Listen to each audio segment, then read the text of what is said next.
The annual McCreight Lecture in the Humanities is coming up in Charleston. And here to tell us about this event, Dr. Eric Wagner, Executive Director of the West Virginia Humanities Council. Thanks for being here this morning. Thank you for having us. Good morning. Good morning. So tell us a little bit about the Humanities Council and what you do. Sure. I share your enthusiasm for fall, and one of the reasons is because October always brings our big McCreight Lecture in the Humanities.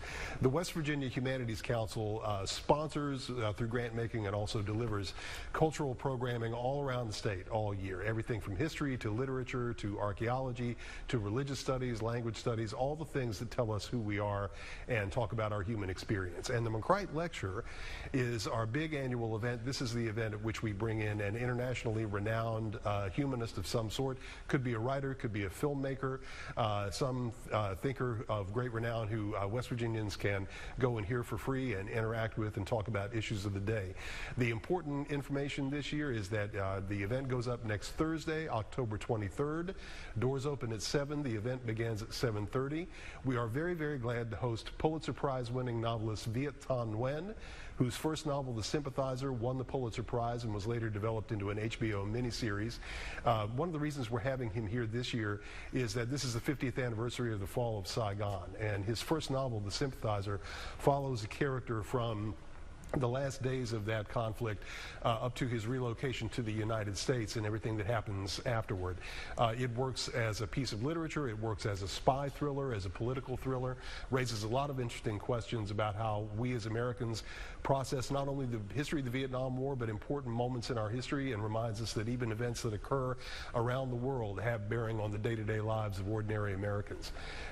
Interestingly, Viet Thanh Nguyen arrived in the United States as a small child. His family fled Saigon ahead of the communist takeover. He and his family originally lived in a refugee camp in Pennsylvania before relocating to California.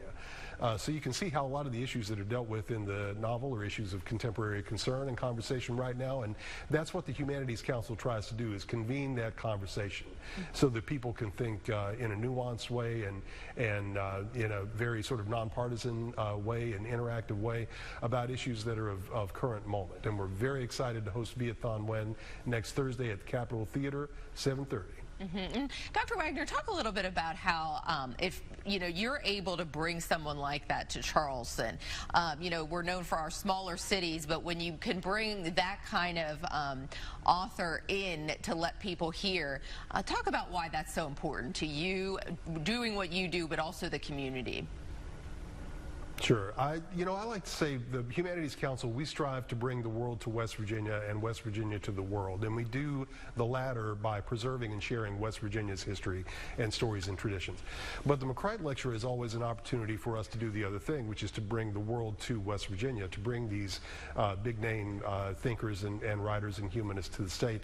It's important for the public because I think it provides an opportunity for the general public to hear directly from these people in a way that they don't often get to.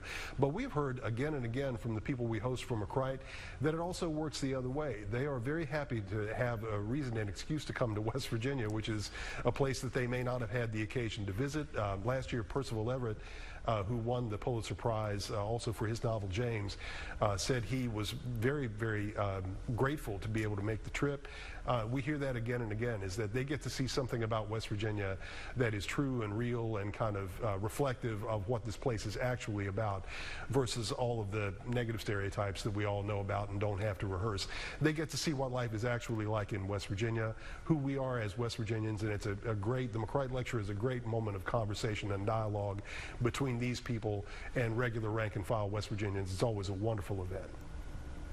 Well, Dr. Wagner, thank you so much for talking to us about this event. And again, there's going to be a Q&A session as well with the author following that event. So it's going to be such a special time for those literature enthusiasts, too. So thank you so much for being with us today. Thank you very much.